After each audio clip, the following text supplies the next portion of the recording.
ایک بات بعض احباب نے بڑی کثرت کے ساتھ پوچھی، چونکہ مشکل کے زمانے میں لوگ جب تکلیف میں ہوتے ہیں تو کچھ چیزیں انہیں خوف میں اور اذیت میں مبتلا کر دیتی ہیں۔ لوگوں نے یہ پوچھا کہ بہت سارے ایسے لوگ بھی ہوتے ہیں کہ جو بظاہر بڑے نیک ہوتے ہیں، امت کے صالحین انہیں بڑے نیک، پارسا،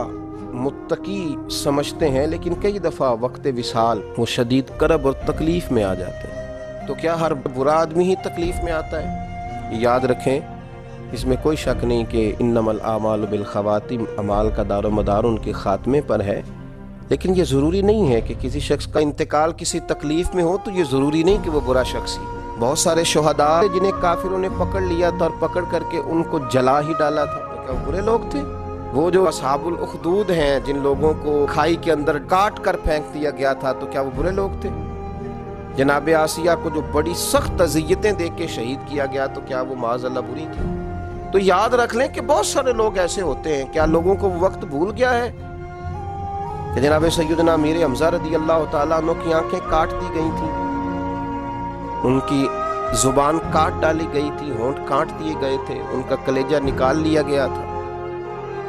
اور وقت وصال یہ حال تھا کہ ایک چادر کے ساتھ جب انہیں کفن دیا جا رہا تھا تو سر ڈھانپا جاتا تھا تو پیر ننگے ہو جاتے تھے، پیر ڈھانپے جاتے تھے تو سر ننگا ہو جاتا تھا۔ اور اس شخص کی شان یہ ہے کہ اللہ کے رسول علیہ السلام نے 70 مرتبہ ان پر نماز جنازہ پڑھی، اور ان کا اعزاز یہ ہے کہ وہ سید الشہداء کہلائے۔ ہر سال نبی پاک علیہ السلام نے ان کی قبر پر تشریف لے جا کر ان کے لیے دعا فرمائی۔ اور سب سے بڑھ کر ہمیں بخاری شریف میں حضرت عبداللہ بن عمر رضی اللہ تعالیٰ عنہ کا تذکرہ ملتا ہے۔ یہ مشہور صحابی حضرت جابر ابن عبداللہ کے والد ہیں،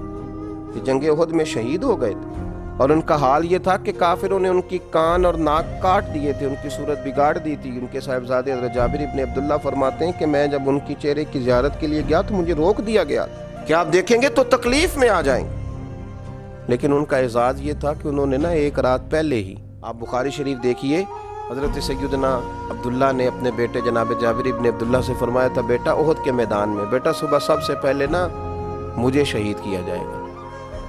ایک دن پہلے بتا رہے ہیں، یہ شان ہے ان کے غلاموں کی، تو پھر سرکار کا عالم کیا ہو؟ مجھے رات کو کہہ رہے ہیں مجھے سب سے پہلے شہید کیا جائے گا، اور فرمایا بیٹا اپنی بہنوں کا خیال رکھنا، ان کی بیٹیاں زیادہ تھیں۔ تو حضرت سیدنا جابر ابن عبداللہ رضی اللہ تعالیٰ عنہ فرماتے ہیں کہ جنگ احد کے دن پھر میں نے انہیں دفن کیا، اپنے والد کو ایک دوسرے صحابی غالباً حضرت عمر بن جموح رضی اللہ تعالیٰ عنہ کے ساتھ ایک قبر میں دفن کیا۔ تو یہ بخاری شریف کے اندر آپ کو لفظ ملیں گے، بخاری میں فرماتے ہیں کہ ہم نے انہیں اپنے ایک اور صحابی کے ساتھ دفن کیا، تو 6 ماہ کے بعد میرا ارادہ بنا کہ میں انہیں الگ قبر میں دفن نہ کروں۔ تو جب میں نے ان کی قبر کو کھولا تو ان کا سارا وجود اسی طرح تر و تازہ تھا، اسی طرح، حالانکہ ان کی حالت چہرے کی بڑی خستہ کر دی تھی کفار نے۔ بلکہ اس طرح کی روایات بھی ملتی ہیں کہ جب کھولا گیا ان کی قبر کو تو انہوں نے اپنے زخم پر ہاتھ رکھا ہوا تھا، تو کہتے ہیں جب ان کے ہاتھ کو ہٹایا گیا تو زخم سے خون نکلنے لگا، اس طرح وجود تر و تازہ تھا، اور دوبارہ ہاتھ وہاں رکھ دیا گیا تو پھر اسی طریقے سے ان کا خون بند ہو گیا۔ پھر اس کے بعد مدینہ منورہ میں نہروں کی کھدائی کے وقت جناب سیدنا امیر معاویہ رضی اللہ تعالیٰ عنہ نے جب کچھ چیزوں کو کھولنے کا کہا تو غالباً 46 سال کے بعد پھر ان کی قبر کو کھولا گیا، تو پھر ان کا جسم اسی طرح تر و تازہ نظر آیا۔ زمین میلی نہیں ہوتی، زمن میلا نہیں ہوتا، اور محمد کے غلاموں کا کفن میلا نہیں ہوتا۔ تو نبی پاک صلی اللہ تعالیٰ علیہ وسلم کے غلاموں کو اللہ اعزاز دیتا ہے کہ ظاہری طور پر ان کے چہرے اگر کسی وجہ سے کسی تکلیف میں کسی آزمائش میں آ بھی جائیں تو اتنا نہیں گھبرائیں کہ فلاں کو کفن نہیں نصیب ہو رہا تو فلاں کا چہرہ نہیں دیکھا جا رہا تو فلاں اس معاملے میں ہے۔ یہ معاملہ تو اللہ کا ہے، یہ تو معاملہ اللہ کا ہے۔ اگر کسی کو کفن دفن کی کوئی ایسی چیز بظاہر میسر نہ بھی آئے تو یہ آپ شک نہیں کر سکتے کہ اسے جنت میسر نہیں آئے، کیونکہ جنت اللہ کا فضل ہے اور وہ اپنے بندوں کو عطا فرماتا ہے۔ تو بہت سارے صالحین، بہت سارے نیک لوگ ایسے تھے، لیکن لوگ حادثات میں چلے جاتے ہیں، جہاز گر جاتے ہیں، لوگ دریاؤں میں ڈوب جاتے ہیں، تو کیا اس کا معنی یہ ہے کہ وہ ان کی آخرت خراب ہو گئی؟ ہم اور آپ کون ہوتے ہیں یہ فیصلہ کرنے والے؟ یہ فیصلے میرے رب کریم کے ہاتھ میں ہیں۔ مسلمانوں کے بارے میں اچھا گمان رکھیں،